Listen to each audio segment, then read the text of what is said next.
Okay guys, Assalamualaikum and welcome back to my YouTube short. Untuk video kali ni aku nak tukar aku punya tank master pump belakang. Mandangkan tank yang aku pakai ni dia standard plastik. Dia tak bocor pun sebenarnya, tak apa orang kata tak pecah ke apa, okey je lagi. So aku ambil daripada jenama Stone Pro. Stone Pro ni dia mengeluarkan tank master pump dia universal, depan dan belakang boleh pakai. Untuk material dia pula dia datang dengan alloy CNC.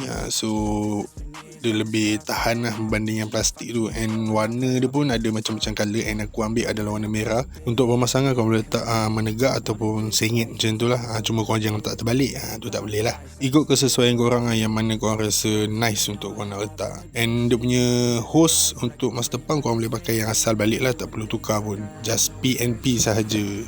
So kita terus ke arah pemasangan.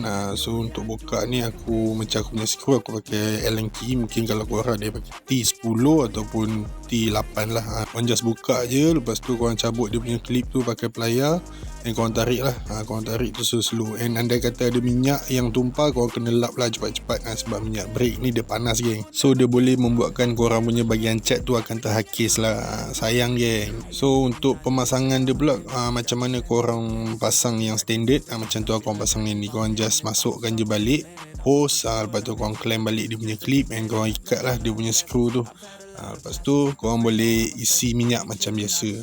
Dan untuk sukatan minyak pula, korang jangan isi terlalu penuh dan terlalu sikit. Macam aku akan isi dekat line dia punya trip tu saja. Sebab kalau isi terlalu penuh, nanti dia akan tumpah dan kita nak tutup. And kalau isi sikit, nanti takut braking system akan kacau lah. Macam aku isi tu just nice je, and lepas tu kita boleh tutup lah.